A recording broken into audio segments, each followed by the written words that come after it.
লাকুম লাতুকাতিলুনা। আপনি বলছেন আল্লাহ গাজাতে তো ছোট্ট ছেলেগুলোকে মারা হয়, তুমি কেন কিছু করো না? গাজাতে তো দাদি কাঁদে আর বলে এইনাল আরব, আরবের লোকেরা কোথায় যারা সকাল বেলাতে দুম্বা খাও, দুপুর বেলাতে উট খাও, রাত্রি বেলাতে ছাগল খাও?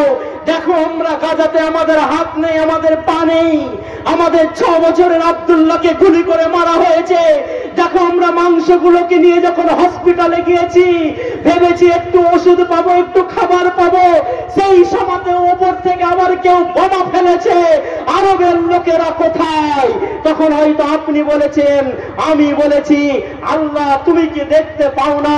আল্লাহ তো আগেই বলে রেখেছে যারা এই কথা বলো, তোমরা কি দেখতে পাও না যারা জান্নাত যেতে চাও আর এইদিকে খেয়াল করো না? ওমা লাকুম লাতুকাতিলুনা, তোমাদের কি হয়ে গেছে যে তোমরা যুদ্ধ করছো না? আওয়াজ তুলতে হবে না, হবে না? তো মুসলমানদেরকে পিছিয়ে রাখা হয়েছে, এদের মনে থাকবে এসিসি 7, মনে থাকবে। এটাকে তুলে দেন যে ইউসিসি, ইউনিফর্ম সিভিল কোড, মনে থাকবে ইউনিফর্ম সিভিল কোড। এটা যদি চলে আসে তাহলে কি হবে? মুসলমানরা তাদের শরীয়ত অনুযায়ী যেই মাদ্রাসা মক্তবগুলো চালায় এটা চালাতে পারবে না। মুসলমানরা যে বিয়ে শাদী করে শরীয়ত মোতাবিক এটা করতে পারবে না। মুসলমানরা যেভাবে তালাক দেয় সেভাবে তালাক দিতে পারবে না। মুসলমানরা যে হারে উত্তর সূত্রে সম্পত্তির ভাগাভাগি করে এটা করতে পারবে না। তাহলে আপনারা এটা নিয়ে এসে আমাদেরকে দবিয়ে দিব ভাবছেন, এবং এটা অলরেডি উত্তরাখণ্ডে চলে এসছে। কোথায় এসছে? উত্তরাখণ্ডে এসছে, এবং আসার পর প্রথম মুসলিম শরিয়া আইনটাকে বন্ধ করা হয়েছে। আমি হাতে একটা কাগজ নিয়ে এসেছি, সভাপতি সাহেব এই কাগজটা দেখতে পাচ্ছেন। একটা ছোট বাচ্চা, একজন মহিলা কোলে নিয়ে আছেন, পিছনে 5টা তরতাজা যুবক দাঁড়িয়ে আছে। স্যার দেখতে পাচ্ছেন? আপনি একটু দাঁড়ান না স্যার, মানে এটা অনুরোধ করছি, ইনি আমার স্যার, জানেন আমার স্যার। আর একজন আছেন, স্যার একটু দাঁড়ান। আমাকে পিঠে মেরে ধরে ওনারা আমাকে মানুষ করেছেন। আলহামদুলিল্লাহ, আল্লাহ যাতে এইসব লোকগুলোকে জান্নাতবাসী করেন, বলেন আমিন। আমি ইনাদের ঋণ শোধ করতে পারবো না। স্যার আজকে আমাকে বলছিলেন আমার বাড়ি এসো, আমি এত ব্যস্ততার ফলে আমার নিয়ম হচ্ছে আমি ডাইরেক্ট গাড়ি থেকে স্টেজে আসি, স্টেজ থেকে নেমে আবার গাড়িতে বসে চলে যাই। এত ব্যস্ততা, কারণ যারা জলসা করে শুধু রাত্রে করে, আমাকে দিনে করতে হয়, দুপুরে করতে হয়, বিকালে করতে হয়, রাত্রেও করতে হয়। কিন্তু স্যার ডেকেছেন বলে আমি এসেছি। ইনি হচ্ছেন আমার স্যার, যিনি আমাকে নিজে হাতে গড়েছেন। তো স্যারকে দেখালাম, মানে স্যার সার্টিফিকেট দিচ্ছেন, মানে আপনারা মানবেন সভাপতি সাহেব বলেছেন। একজন মহিলা কোলে একটা বাচ্চা নিয়ে আছেন, পিছনে 5 জন যুবক দাঁড়িয়ে আছেন। একই বাপের ওরস জাত, 5 ভাই একই সঙ্গে একজন মহিলাকে বিয়ে করেছেন। একজন মহিলাকে একই বাবার ওরস জাত 5 ভাই বিয়ে করেছেন। বিয়ে করার পরে একটা বাচ্চা হয়েছে। এই বাচ্চাটা কার বড় ভাই বলতে পারবে? না, মা পারবে। আচ্ছা, এই বাচ্চাটা কার মেজো ভাই বলতে পারবে? এই বাচ্চাটা কার সেজো ভাই বলতে পারবে? এই বাচ্চাটা কার ছোট ভাই বলতে পারবে? এই বাচ্চাটা কার কেউ না বলতে পারুক, ওই মহিলা বলতে পারবে? হ্যাঁ পারবে? খাপা কোথাকার। মানে 3 মাসে বিয়ে করে নিয়ে আসছে, খুবই খুশি, যে লাফেছে, খুব মিষ্টি খাওয়াইছে লোককে। দাদু বলছে কিসের মিষ্টি? বলছে আমার বেটা হয়েছে। বলছে তোর বরযাত্রী খেয়ে 3 মাস আগে আর ফের বেটা হয়ে গেল, তোর বহু ভালো লাগে? বলছে না, আর বহু ভালো, খুব সুন্দর। বলছে তুই খবর নে, তোর বহুর অন্য খবর ছিল। বহুকে এসে লেগেছে পিটতে, কইছে ছেলে তো আমার লয়, তুই কার ছেলে নিয়ে এসছিস কহা। বলছে তুমি আগে হার কাছে জানতে চাও না জি, তারপর মারো। বলছে কহা তাহলে ছেলে কি করে আমার হলো? বলছে তোর বিয়ে হওয়া কয় মাস, তোমার বিয়ে হওয়া কয় মাস হলো? বলছে 3 মাস। বলছে আমার বিয়ে হওয়া কয় মাস হলো? বলছে 3 মাস। তাহলে 2-3 মাসকে মিলালে কত হয়? 6 মাস। আর প্রথম দিনই যদি বাচ্চাটা পেটে চলে আসে, তো ওর পেটে থাকা কতদিন হলো কহ? 3 মাস। তাহলে 3 তিরিক্ষা কত হলো? তো 9 মাস হলে বাচ্চা হালাল হয়ে গেল না? তখন ফের স্ত্রীর পা ধরে খেপা ক্ষমাচ্ছে, আর ভুল হয়ে গেছে। তো তোমরা যে এরকম করছো, যে মেয়েটা বলতে পারবে বাচ্চাটা কার? পারবে না। ডিএনএ যদি টেস্ট করতে যাই সেখানেও সমস্যা হয়ে যাবে, কারণ ওরা তো 5 ভাই একই বাপের ওরসজাত সন্তান।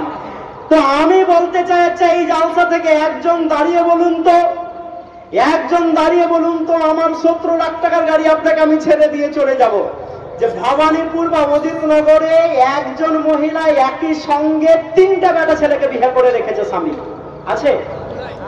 আচ্ছা, তাহলে 2টা মনে হয় অপশন দিলে পেরে যাবে। 2টা মেয়েকে বিয়ে করেছে।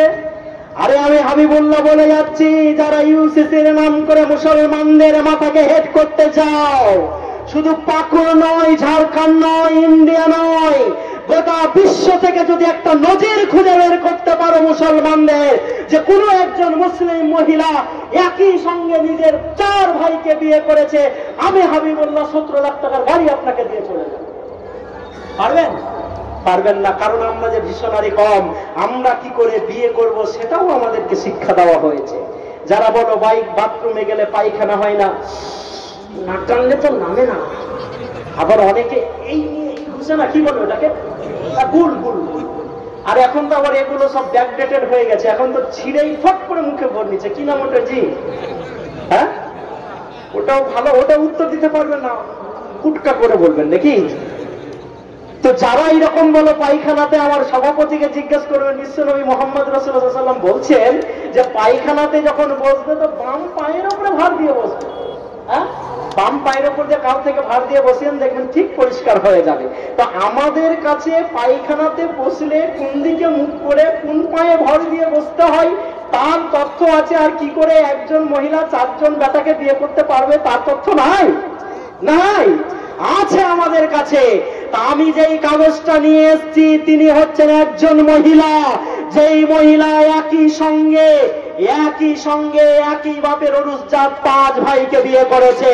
আমি আমার দেশের প্রধানমন্ত্রীকে বলতে চাই, ইউসিসি করার আগে এই বর্তমান মহিলা যে 5 ভাইকে একসঙ্গে বিয়ে করেছে, তার উপরে ইউসিসি করা হোক, তারপরে মুসলমানদের দিকে আঙুল তোলা হবে, তার আগে আমরা তুলতে দিব না ইনশাআল্লাহ। নারে তাকবীর।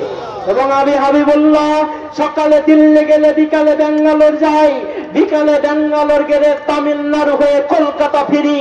যেহেতু ভারতবর্ষটা আমি তন্ন তন্ন করে ঘুরি, ভারতের বাইরে ঘুরি, এবং আপনারা অনেকেই পড়েছেন, পড়ে নেবেন, দেখবেন যে দক্ষিণ ভারতের ব্রাহ্মণরা, আমি কোট করছি, মনে রাখবেন, কালকেই মালগুলো ঝাড়বেন, দক্ষিণ ভারতের ব্রাহ্মণরা নিজের ভাগ্নিকে বিয়ে করাটাকে সব থেকে শুভ মনে করে, উত্তর ভারতের ব্রাহ্মণরা নিজের ভাগ্নি তো দূরের কথা, 7 প্রজন্মের কাউকে বিয়ে করাটাকে অপছন্দ মনে করে। আমি আমার দেশের প্রধানমন্ত্রীকে বলতে চাই, আগে দক্ষিণ ভারত আর উত্তর ভারতের ব্রাহ্মণদেরকে মিলিয়ে দেন, তারপরে মুসলমানদের কথা ভাববেন, তার আগে আমরা ভাবতে দেব না। নারে তাকবীর।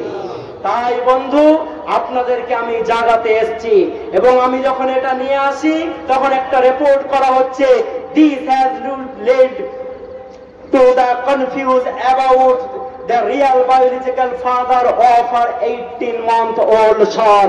তার 18 মাসের বাচ্চাটার আসল বাবাকে সেটা খুঁজেই পাওয়া যাচ্ছে না। তাই আমার দেশের প্রধানমন্ত্রীকে বলতে চাই, কুমড়ো গাছের দিকে তাকিয়ে বট গাছের ভুল ধরতে যাবেন না, কারণ মুসলমানরা যেটা করেছে খুবই ভালো করেছে। নারে তাকবীর। আমি আল্লামা ফজলুল হক খায়রাবাদী, আমাকে যারা দেশভক্তির কথা বলতে চাও তাদেরকে আমরা বলতে চাই, আমি আল্লামা ফজলুল হক খায়রাবাদী, আমাকে ধরে নিয়ে যখন তোমরা সেলুলার জেলে বন্দী করেছো, আমি বলেছিলাম আমাকে একটু পানি খেতে দাও। ইংরেজরা তোমরা আমাকে পানি খেতে দাওনি, আমার সামনে গরম পানির পাত্র রেখেছো। আমি বলেছিলাম 5 মিনিট যদি ওয়েট করা হয় পানিটা আমি খেতে পারবো, 10 মিনিট যদি ওয়েট করা হয় পানিটা আমি খেতে পারবো। কিন্তু ইংরেজ সরকার এবং তার জেলাররা পানিটা ঠান্ডা হতে দেয়নি। আমি বলেছিলাম খিদাতে আমার পেটটা জ্বলে যাচ্ছে, আমাকে রুটি খেতে দাও। তোমরা বালির তৈরি রুটি তৈরি করে আমাকে খেতে দিতে, আর বারবার বলতে, ওরে আল্লামা ফজলুল হক খায়রাবাদী, একটা মুচলেখা লিখে দিয়ে বলে দাও, ভারতের তথ্য তুমি আমাদের কাছে পাচার করবে, তোমাকে সসম্মানে আমরা ভারতে ফিরিয়ে দেব।